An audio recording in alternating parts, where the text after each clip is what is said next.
Welcome to Harry Potter and the Anxious Millennials, a show where we delve week by week into each chapter of the Harry Potter series. And we're live here on the World Wide Web. Oh, hello. Hi. Hello. Hello, we are back. We have returned against all odds. All of them. No one wants us here, but here we are again. Just kidding. We've had some really nice reviews, so thank you, everyone. Nevertheless, we persisted. Yes, nevertheless, we are here. This week we read chapter 19 called The Hungarian Horntail. Adam, what happens in this chapter? Please tell us. Harry discovers what the first task is going to be, and he meets with Sirius for a nice one-on-one. Great.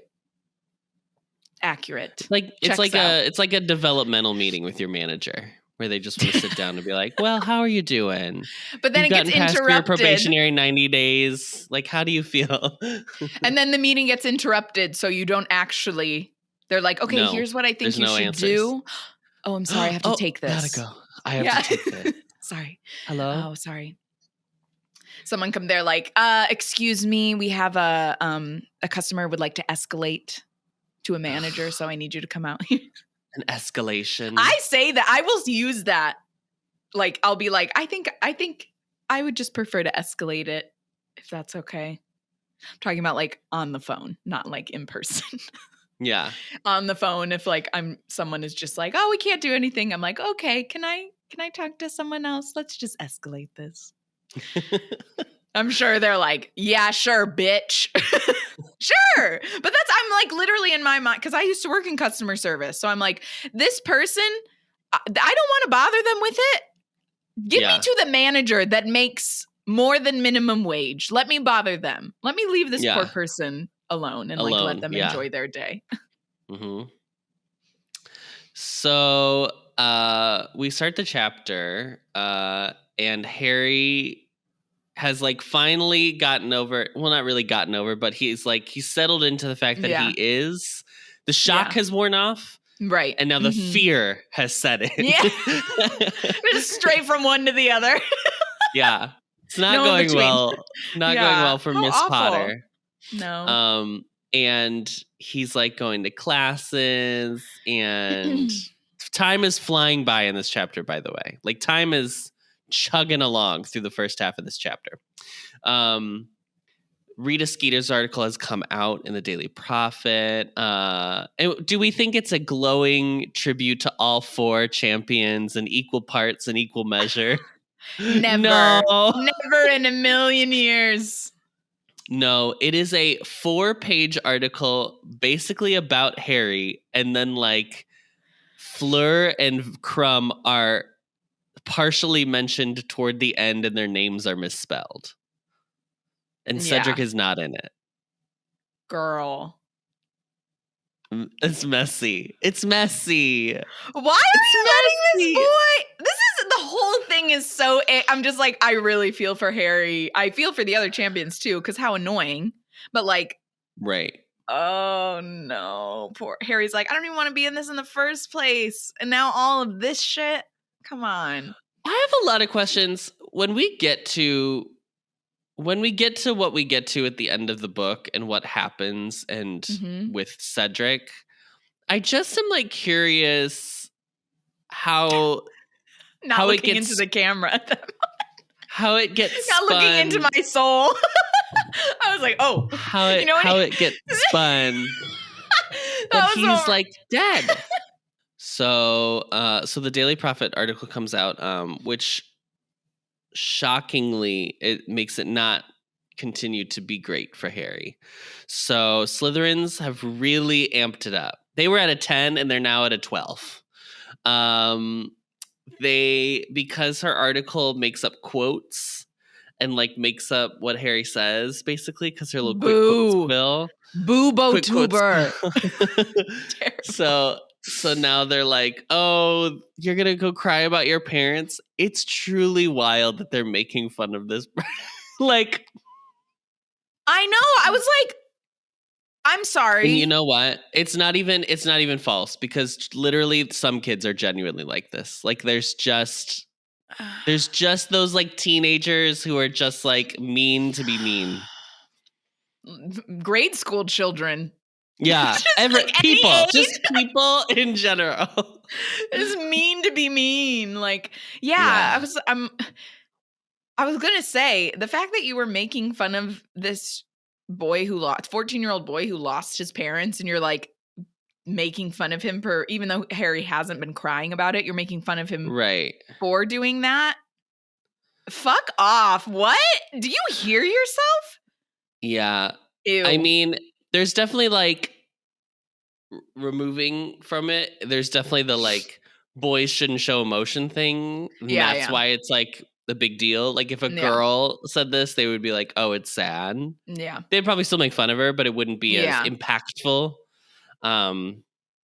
Anyway, it's not great. Yeah. So fuck Slytherin.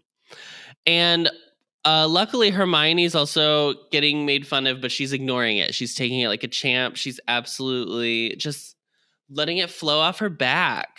She doesn't give a fuck. I am team. I wish I had the confidence of Hermione. No, I was not. Not at all. I wish. Can you imagine? I was so worried what people thought about me. It was like painful, like cringe. Like so worried. It was so cringy. Ugh, terrible. I'm like thinking of being 14 and like someone saying that to me and me being like, ignore it. Girl, I wish. Do you remember us being 14? We would have been at LaSalle or freshman year of Clay. Do you remember us? You talk about looking into the soul. Talk about looking in. Yeah. I remember I stopped seeing a boy because one of my friends that had never dated him ever was like, all of a sudden was like, I have had a crush on him forever. I've never told anyone, but I have a huge crush on him. And then so I completely stopped seeing him. I didn't go to school with either of these girls. I don't even think I ever talked to either of those girls ever again. But I was like, well, I can't see this boy because they are mad. 14 is not a fun age. Any teen is not a good age. 14 is not the girl. 15 is not the girl. 16 is not the girl. 17. The only teen, 17, yeah. The only teen that wasn't like the worst would have been like 19. And that was literally because you were in college at that, like you had been in college at that point. So it was better. Yeah. I don't wish to go back to that age at all.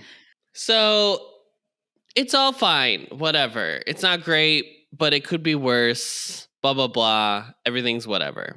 And then I'm on Harry's side. Okay. We're all on Harry's side. He's going through it. And then literally he has to do the thing where he was like, but Hermione's just no Ron. And I have to go to the library and she's no fun. And she doesn't know what a Ronsky feint is. Girl, shut the fuck up. She is your only friend right now. Who cares? Who knows what a fucking Ronsky feint is, Harry? Shut up. No one cares. Get a life. Please get a life that anyone values, because I promise it's not me. Okay? We were on your side until you tried to throw our girl Hermione under the bus here. And for what? She's the only person who's speaking to you. Other than Colin and Dennis, who he also doesn't give a shit about. You're so frustrating. Ugh. I think maybe Harry has like some issue internally where he like doesn't deserve love or affection or something. So when people are nice to him, he's just like, get away from me. Like, it's really weird. Like I'm mad about the Hermione thing. We knew it was coming. Here it is. I was so mad. I was so mad about it. Ugh. Okay. Poor Hermione. I'm so glad Hermione and Ginny become friends because they really value each other and are there for each other. And Luna and Yes. There are other girls that enter the equation because Hermione needs that. Because fuck these men. What do you think it's like when Hermione goes into the girls' dormitory? Because it's her. It's her and Lavender and Parvati. Yeah. Because Padma's in Ravenclaw. Yeah. I don't know. It's got to be like they have more space, right? Well, because it's like... Because there's only 3 of them. Literally like the most beautiful bedroom. And they put they do like the teenage girl thing where you like push your beds together. So you have like one big bed that you're all next to. I mean, well, no, Lavender and Parvati definitely do that. And then Hermione's just on the other side of the room. Well, I was like, obviously they're best friends. So Hermione is like a little, she's going to be the odd man out regardless. But I'm like, up into book 5, when we'll talk about that later. Yeah. When they turn on each other. I mean, do you think they're like buddies? What do you think? I think they're probably cordial. I mean, like, it's like a roommate situation. Yeah. I almost want to know more. I'm jealous. I'm upset that we never learned. We didn't get more of like her talking to. I'm sure there were tons of bitches in your sorority that you hated, but you were still pleasant with them. And you can name them right now on this live podcast. I mean, there was a girl in my sorority that like I always kind of thought she was just like nasty to people. But she always. What was her name, Ariana? No. She always seemed to have a problem with me too. Like it was just like we didn't vibe. And then of course, like her best friend didn't really like me. And I mean, it was probably because I would like I'd be like, she did this and it was fucking rude. Like I would say stuff like that. And then someone probably told her, you know, oh, well, Arri said it was rude of you to do that. And I was like, yeah. But I would have never like, you know, I mean, obviously it still is like your sorority sister. So like, had she ever been in trouble, I never would have been like, oh, well, fuck off. You know, she'd actually been in danger or something. I never would have been like, well, fuck off. Like I would have helped because she was my sorority sister. But I don't know if I think she always just saw me as like, oh, well, she's a bitch because, you know, she calls me out when I'm being a bitch. Yeah. Whatever. It wasn't even there was no way of like, it wouldn't have even been worth it to try and approach her about it because she wasn't a person that like would have received it. So it didn't matter. But there was only one girl really in my sorority that I actively disliked. So is this the first chapter in this book where we get the 3 dots to signal like a separation of like 2 parts of the chapter? In this book, yeah, isn't it? In this book, yeah. I think it is. I think so too. Okay. I just noted that. I was good talk. Okay, Great. and that's it. That's the chapter. Nothing else happens. We're only doing part 1, guys. Part 1. So they go to Hogsmeade and Hermione's fed up. Hermione's annoyed at this point because she's like, I really need you two to talk to each other. And like Harry is, I probably would still say I'm on Harry's side in terms of this argument because like, yeah, Ron, right. It is up to Ron to be the bigger person and be like, yeah, I was wrong. But I would also be annoyed if I was Hermione and be like, can we just move on? I hate this. This is dumb. Well, especially the fact that he's like, well, I'm going to go, but I'm going to wear the cloak. Like, I was like, oh my God, you are such a baby. Like, I understand you don't want people to see you. Fine. But like the whole Hogsmeade thing. I'm just like, just don't go. Just sit. Yeah. Meditate a little bit, Harry. Yeah. I'm just sit with your thoughts. Talk to an elder. Yeah. Hit up Minerva. She'll have some sound advice for sure. Girl, even Argus Filch would have something to tell you. I'm not encouraging that. I'm advocating Argus Filch. She does nothing wrong in this book series other than be crazy. Yeah, and wants to hang up students by their ankles, girl. What are you saying? This is your moment. This is a 180. This is a 180. He's a good time gal, okay? No.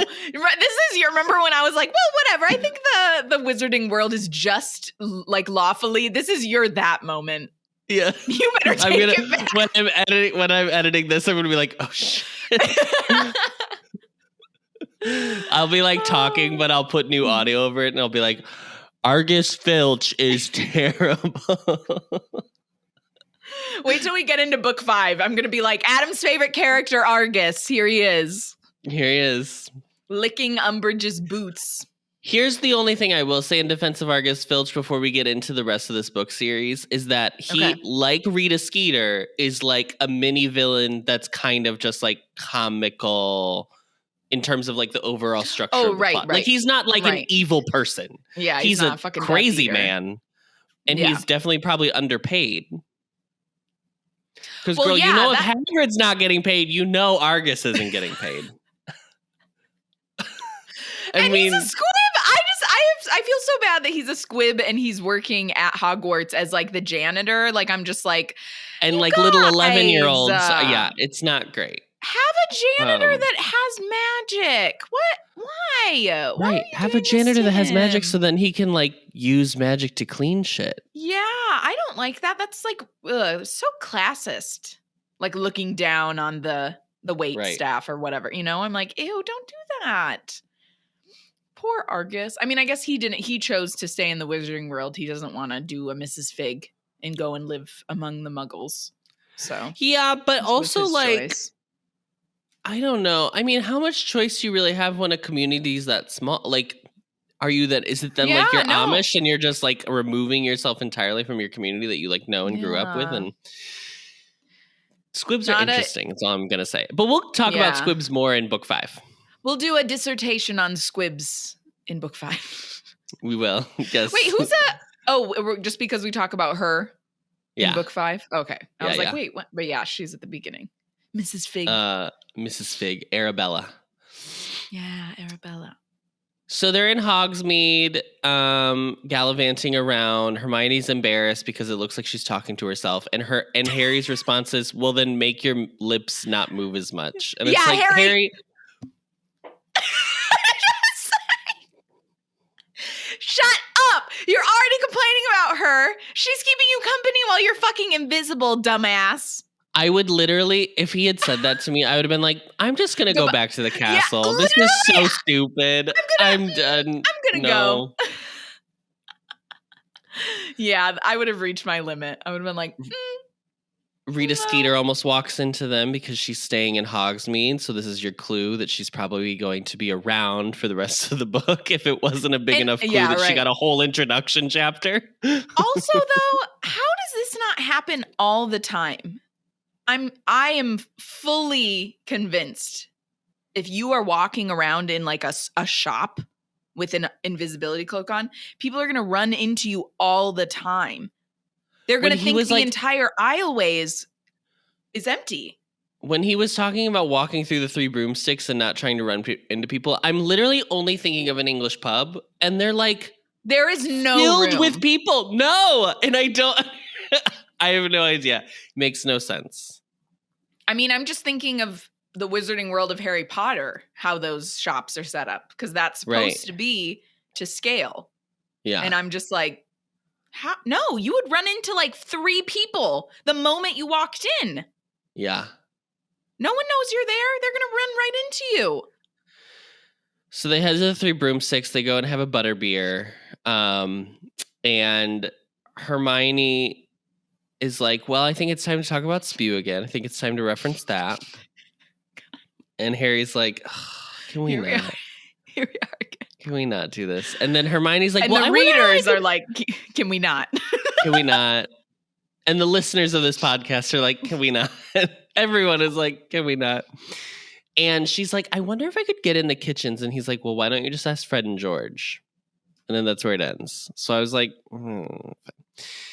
And then the rest of this section is just like Harry's thoughts. And this whole chapter, basically the entire chapter up until this point has already been Harry's thoughts. So my note is, this is a very internal chapter. Like, it's just like Harry's thinking a lot. It's a lot of thoughts, a lot of planning, a lot of getting ready. And I was like, oh, this is very interesting, because normally I feel like this might be the first time in the book series, because it feels like this was the first time where she was like allowed to like write more than what the editors wanted her to do in like 1, 2, and 3. So it feels like she was allowed to like. You think this was the one she had the most freedom with? The first time she had the most freedom with. Yeah. Obviously, once we get into 5, 6, and 7, it's just like, why don't you just write till you're dead? And then write whatever you want. Misspell it. We don't care. Ha ha. And so I just feel like, because I think this book is paced well, but I also think it does have moments in the chapters where it like allows a section to breathe on its own, so you can like sit and ruminate about it, which I think is like good. Anyway. Yeah. So then Hermione interrupts him from his thoughts, and she's like, "Oh, there's Hagrid."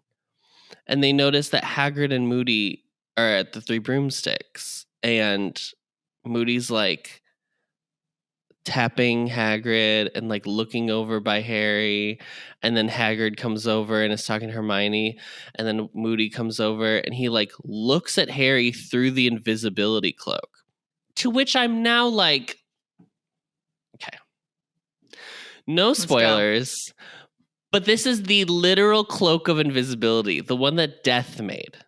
Like, this is the invisibility cloak. This isn't a like off-brand. I bought it at a flea market invisibility cloak. One, yeah. So how can this man see through this invisibility cloak? Moody's eye was also made by Death, apparently. I mean, like, had to be. Like, that's the only explanation that makes sense.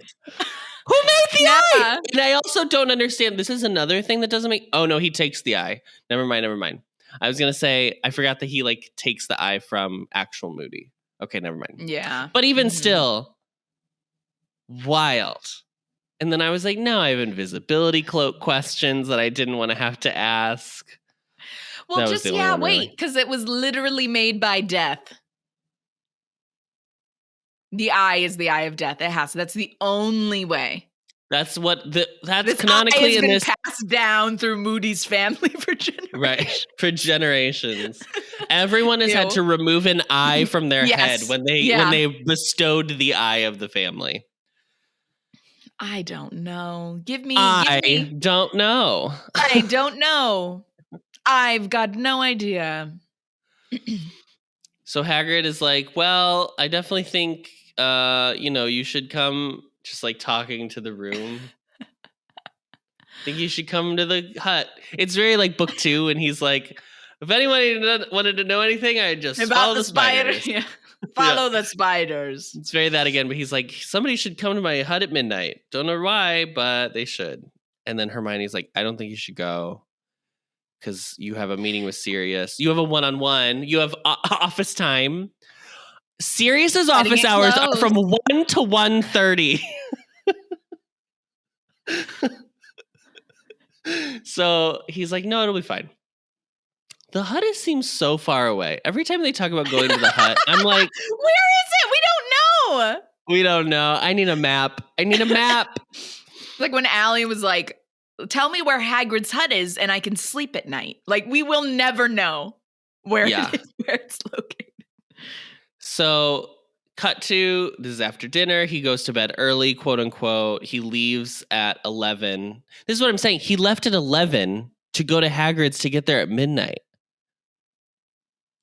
Oh, think about what I just said. Wait! It's wild. Girl, I would have said no. I'm not going. And then he has to be back at 1. I'm not going. Also, Hagrid does have a fireplace. Flu Network. Hello. Flu Network. What is happening? So he goes down to Hagrid's hut. An hour? I didn't catch that part. Do you think he just wanted to get there early? Let me double check. When does it say he gets there? Oh no, I'm sorry. 11:30. Still a half hour. 30 minutes though. A 30-minute walk. I mean, maybe the castle is that big that he's walking. I mean, they're on the 7th floor, I guess. They're in the Gryffindor Tower. No. This school is way too big. This is ridiculous. This is like when people buy like ridiculous sized mansions for like them and their spouse. And I'm just like, that's like too much. I understand getting a very lovely big house because you have the money, 100%. Right. But like 2 of you in a mansion that has like 12 bedrooms and 4 floors. Like, I'm just like, yeah. That's so empty. That's like spooky the houses to me. That just like start to make rooms that have no meaning. Like they're just like, oh, we just have like a bowling alley. How often do you bowl? How often are we bowling? Yeah, actually? what? To run a bowling alley in my house. Stupid. Weird. So I will take the L on that. He leaves at 11:30. That's still a Still, crazy. a A half an 30-minute hour. walk to something on Yeah. the grounds is crazy. Okay. Yeah. So he goes to Hagrid's hut, and then Hagrid's like, "Okay, follow me." And Hagrid is looking. She's looking fresh. She's looking put together. She's looking cinched for the gods. Cinched. An attempt at being put together. There's some comb teeth in his hair, but in the hair. But like, we're doing our best. A flower the size of an artichoke on his lapel, which honestly probably just looks like correctly proportioned for his body. So I would understand why he chose a flower that big. Interesting choice, though. An artichoke. An artichoke. So Madame Maxime also seems like she has no idea what's going on. She's like, "Where are we going, Hagrid? I am so excited." Wait, did you laugh at Bone Sewer? Bong Sewer. Bong. Bone Sewer. Oh, he said bong? I was listening to the audiobook. B-O-N-G. B-O-N-G space sewer. Bong Sewer. That is... I was like, Adam's gonna have something to say about this. I was so excited. He's trying to say, dear readers, is bonsoir. Bonsoir. Mm-hmm. Even I know that. Even I remember that from French. Very upsetting. So they go, they're on a walk. They walk around like the perimeter of the forest, and Harry is about to leave because he's like, we're just walking. Where are we going? I can't hear their conversation. They're like ahead of me. I'm not invited into this moment. So he's like, "Oh, I'm gonna leave." And then as soon as like the castle and the lake are like out of view, he like hears a huge roar and like sees like a fire through the trees. And he's like, "Oh, well, maybe I'll stick around for a few more minutes." So they go into this clearing, and one of the wizards who seems to be taming something is like, "Hey, Hagrid, stay back. They're going crazy. Keep your distance. PPE. And they stupefy this massive dragon. It takes like 12 people, and this dragon like gets knocked out. Truly wild. And then you realize that Charlie Weasley is the Adam's wizard. Bow. Adam's other bow. Charlie Weasley is the one who was like waving to them. So he comes over and has a chit chat, and Madame Maxime is like, "Oh, so they're gonna fight these." And Charlie's like, "You should not have brought this girl. Hagrid. I know you're trying to get that dick wet, but Hagrid. This is wrong. This is unethical. Obviously, you know she's gonna tell Fleur, and like she ain't wrong. No, they should all be told what's going to happen. Dragons? What? Dragons are not something that even as a 7th year. It's taking 12 men to stupefy one fucking dragon. 12 men that are like trained dragon wranglers too. These men know how to deal with the dragon. You can't even equate this to like the Olympics, because like you train for a specific event that you are aware of all the rules and parameters of. What is this? What are we doing? That's why I'm like, even if you did tell them there were dragons, they still would, 1, be scared, but also 2, would have to like figure out what to do and would have to adapt with the whatever. It's just like, because they all end up finding out, and they're all still like about to shit themselves. Because it's dragons. Because it's a fucking dragon. Dragons. This is where we also find out that the dragons are all nursing mothers. So keep that in mind. That's an important plot point. It does reveal like that we had to rip these women. They are women away from their children. I was like, well, no, I think their eggs are there with them. Yeah, they are. Which I was like, they make a joke about it. Yeah, I was Kind like, of. how? I know. Okay. Bear with me here. I know this is a mythical world. This is a mythical creature, but I'm just like, how ethical is this? Like, I kind of felt bad for these dragons are like terrified someone's going to take their eggs. And I was like, how stressful. You heard of puppy mills? This is dragon mills. Yes. Essentially, yes. Like, it's the same idea. And then them being like mad, being like, wow, they're so crazy. I'm like, yeah. They think you're going to fucking take their goddamn babies. What are you talking about? They're crazy. People are so stupid. I'm like, no. You have studied dragons, supposedly, right, Charlie and friends? You know that they're like... Isn't the, like, European lore... Because, like, this is where Joe pulls a lot of her, like, mythology from, is, like...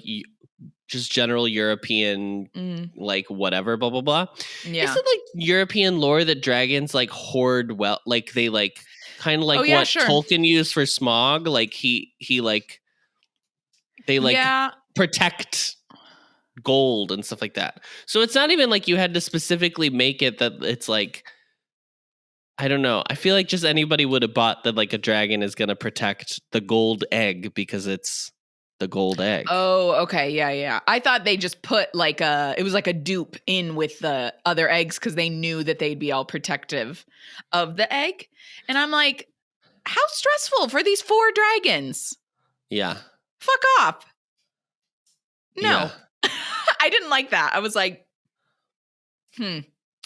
So anyway, the dragons that we are revealed to us, which will be re-revealed, a reveal in the next chapter. Reveal. They are, and I'm doing this from memory, Hungarian Horntail, Chinese Fireball, Common Welsh Green, and a Swedish Short Snout. Yeah, that was right. I love the names. Well done, Joe. Each name is so good. I loved it. Something about Common Welsh Green is so funny to me. It reminds me of like how like dog breeds are named sometimes where it's just like standard poodle. Not the short snout one, Swedish short snout. This is the art. Hold on. Whoa. Do they have just the one? They have a couple of them. So this is the Swedish short snout. Wow. And then I love dragons. They have this one, which is the Common Welsh Green. Wow. It's really cool. Wow. That is really cool. And then they have like a general, like kind of like of the 4 of them in the fire. Okay. But I think we're going to get, I don't think we're going to get the Chinese Fireball. But I think that's my, we do? No, wait. I'm sorry. I didn't realize, it's not colored. So that's why I didn't realize this was the Chinese Fireball. Hold on. Oh, yes. I was going to say, I love the idea of the Chinese Fireball because it totally looks like the dragons they use in the parades. Yeah. Yeah. So cool. And then I know on the cover, let me look ahead real quick. On the cover, we have the Hungarian Horntail. Right. Oh, yeah, we're going to get. Okay. We're going to get it, guys. Don't worry. It's going to be there. So anyway, that's our tour through dragons. Dragon Tales. Anyone? So I do like, and speaking of the eggs, I like that Charlie's like, we know how many eggs there are, Hagrid. I've counted the eggs. Like meaning, don't take an egg, Hagrid. I know how many there's supposed to be. Don't even think about it. I like that little callback. I have counted them. To book one. And then he is asking about how Harry's doing, because Molly is, much like the co-host of this podcast, distraught about the news of Harry Potter that was in the Daily Prophet. First of all, she could be a co-host. She has similar questions. She said, what the fuck happened to the age situation? Why are the adults not involved? I said, Molly, I've got the only one with at the table. Yeah. The only one. Yes. Molly, come be a guest on our pod. And then she was like, I didn't know that he cries about his parents passing away. Like, she's like so sad. It's so sweet. She loves him so much. It's so sweet.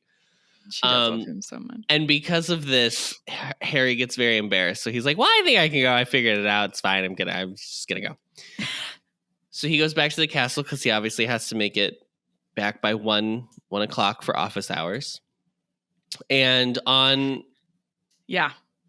he runs into something. I don't know. How did this happen? It's whatever. Boom! He just runs into something. What were you looking? Was Harry literally running like this? In the cloak? Yeah, like, I don't understand. Where's you looking down? You're running across like basically a field. I don't know. You could hear moon, though. Maybe you should be. Yeah, the moon should be illuminating everything. But like even if it is really dark, you should be able to hear him. That was bizarre. I don't know. I was like, how did Harry, like Karkaroff fine, but how did Harry run into him? It actually bumped me, so I had to reread it again because I was like, oh, did I miss when it's saying that he was like looking? No, it's just like, oh, and then he ran into something solid. And I was like, oh. Harry just full on running. So he runs into Karkaroff. He realizes it's Karkaroff. Karkaroff's like, who's there? Hello? Who is it? Then he thinks it's an animal. Harry's in the invisibility cloak. Karkaroff doesn't have the eye made by death, canonically, so he can't see Harry. He thinks it's a dog. He thinks it's a dog. And then he's like, well, whatever, I guess. A stray dog running through the forest. You know. Yeah. Not like something really sinister. No one's talking about werewolves. No one's talked about werewolves in a minute. No one's talking about werewolves this whole book. I think we've just been like, well, werewolves are real. We met a werewolf. And so she was like, we don't need enough werewolf. Enough. We're done. Stupid. So he like runs down to the forest, basically to the same place that Hagrid and Madame Maxime are. And Harry's like, well, shit, I know. She's going to tell Fleur and he's going to tell Crumb, which leaves Cedric. Yeah. We don't know what he's going to do with that information, but hopefully Harry is a good guy. So, TBD. We don't know. We don't know. Jury's still out. Jury's still out on if Harry's a good guy or not. So he runs back to the Gryffindor common room. He says, Balderdash, the fat lady is sleeping. The fat pig. The fat pig. By Neil LaBute. The fat lady's sleeping and she opens up. And then I was like, I just had a moment where I was like, what if she just didn't wake up? What if she just didn't want to open? Like, she's like, it's too late. Paintings can't die, right? That's silly, right? That's not. No, but then isn't that's also fucked up? They just live forever. Huh. Interesting. So she opens up. He goes into the common room. Nobody's in there, luckily. Hermione didn't have to set off any dung bombs in order to clear the room. And he runs over to the fireplace, and Sirius's head is just in there. So I'm gonna say he got there at like 1:05, and so for 5 minutes, Sirius was just like in the Zoom waiting room. Yeah, when you're in the waiting room for Zoom, and you're just like.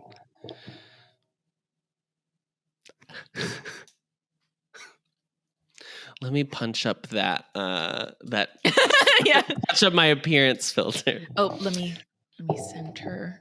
There we go. Just get the angle. Get the angle. Is this okay? Is this all right? Once again. So I do like that Harry Sirius is like, how are you? And Harry actually, for once in his fucking life, he doesn't do the British thing of being like, I'm okay, thanks. And he actually like says how he's doing, which I was very happy about that. Yeah. So he tells Sirius everything.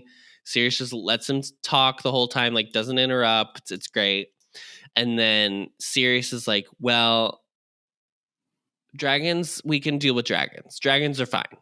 Dragons are not that bad, I swear. We'll figure it out. But he was like, but we need to talk about Karkaroff because Karkaroff absolutely was a Death Eater. And Harry's like, oh, what?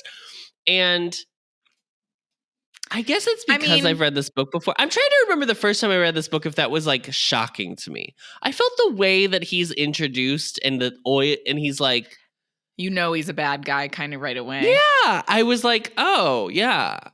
I guess that makes sense. Well, I don't know. Just Moody's reaction, and we know that Moody is a dark wizard catcher. So, I mean, I guess this is just like the actual confirmation, and Sirius is the right person to confirm it because he was in Azkaban. So, like, of course, that's a perfect connection. But I remember being like, yeah, obviously he's like bad news bears, Harry. Yeah. Come on. Look at him. Look at those teeth. Look at those teeth. So he reveals the Karkaroff was a Death Eater and that basically he was released from Azkaban because he, for all intents and purposes, he struck a plea deal. And he like ratted out a bunch of other Death Eaters in order to get out. He's a rat. Yeah. He's a rat. Much like Peter Pettigrew, he's a rat. Yeah, he wanted to save his own skin, so he just acted like he regretted everything he did because he got caught. He's one of those. Right. And Harry is blown away by this information, absolutely floored. And then Sirius is like, but wait, there's more. He was like, I also think Albus hired Moody because he knew Karkaroff was going to be there and he doesn't trust him. I also know that Moody's house was almost broken into because I read that in the Daily Prophet. And I also know that Bertha Jorkins is missing. So here on my board that I'm going to bring into the fire with me, I've connected all the threads. Okay, I've connected all these. Okay, I've connected all the threads. So see, people want to kill you, Harry. I don't know if you know. And it's very that energy. And Harry's like, wow, this is truly crazy. And then he's like, but, we don't have to worry about that right now because obviously Dumbledore's there. That we go back to the thing all the time where it's like, nobody's going to do anything when Dumbledore's at Hogwarts. Nobody can do anything because it's Dumbledore. And Dumbledore will live forever, famously. So then he's like, okay. So that's out of the way. We got the big picture stuff out of the way. Now let's really get into the nitty gritty on dragons. So there is actually just one simple spell you can do and it'll just take care of a dragon nilly-willy. It's fine. Here's what it is. And then Ron comes downstairs and he's like, oh, gotta go. He hears someone coming, so he's like, get out of here. It's so, I don't know if when you read it, it was so dramatic, but I literally was picturing like, go, save yourself, get out of here. Like, it's like, literally just like throw something on the fire, bitch. What are you doing? Stand in front of it. Do you think people are going to be looking into the fire and looking for a head? No one would be looking for that. If he just would have waited a second, he would have been like, hold on, wait, fine. I think someone's coming. And then it would have been Ron, and he would have been like, well, I'm annoyed to see you, but like, I know we're not talking right now, but I'm talking to Sirius. And Ron would be like, oh, okay. Like, yeah. Anyway, it was so dramatic. I was like, girl, no one is looking in the fire. No one's looking in the fire. No one's looking. So anyway, he doesn't find out how he can not be killed by a dragon. Ron interrupts. Then he's mad at Ron because Ron interrupted. And also just generally upset that this whole thing is still happening. I felt so bad in this moment because I think I just got the vibe that for whatever reason, because Ron came to check on him because it sounds like he was worried. Like he was like, he woke up or like, yeah, he like hadn't fallen asleep because Harry didn't come back and he like genuinely got worried and was going through the whole thing of like, oh shit, what if something happened to him? And like, we're fighting. And then like he was regretful in that moment. So he came down to see where Harry was or to wait for him. And like he was gonna maybe apologize. That was the vibe I got because he was pretty, chill when he came down at first. Yeah. But then Harry snapped at him. And so then he was like, oh, guess you were just practicing for your next interview. My bad. Which I was like, I mean, we know Harry's not, but like, just imagine Ron's point of view. Do you know what I mean? There's like certain things happening that are kind of confirming Ron's point of view. Yeah. If he's not talking to Harry, he doesn't know the real story. So it's just like, right. He already thinks that he went down in the middle of the night and like inserted his own name in the Goblet of Fire. So he thinks there's a whole charade happening. Exactly. Yes. So Harry throws a button that Colin Creevey, a button that was the support Cedric Diggory button. He'd been trying to enchant it to say support Harry Potter. Again, Colin Creevey is a good person. Not the brightest bulb, but a good person. He's trying. He's trying. And it's so fun. Anyway, so he it has gotten stuck on Potter really stinks is what it has ended up on for some reason. Great. And so Harry does he like chucks it at Ron, it hits him in the forehead. And then he does get like a good one-liner in where he's like, well, I hope it gives you a scar since you want one so fucking bad, asshole. Which is the unedited version of what he said in this moment for sure. I know a 14-year-old English boy is absolutely cursing. Oh yeah. 100%. Khaleesi would like to add. Khaleesi, any thoughts? Did you hear her sniffing it? She's like, no, get it away from me. No comment. No comment from Khaleesi. She's worried it'll be misconstrued by the Daily Prophet. And that's it. That's the chapter. Thank you, Adam. That was riveting. And under an hour. Next week, we will be reading chapter 20 called The First Task. This is so quick. We're already here. We're already chapter here. 20, I mean, it is chapter 20, but... But like, just as soon as the Goblet of Fire happens, it's just like bam, bam, bam. Yeah. I mean, we are more than halfway through the book because there's only 37 chapters. Oh, okay.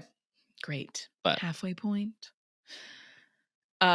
We do not have a review this week. No Thank review. you for the previous reviews. Keep them coming, please. We don't have a review this week. This is my Barty Crouch impression. Yeah. No review this week. Quite disappointing.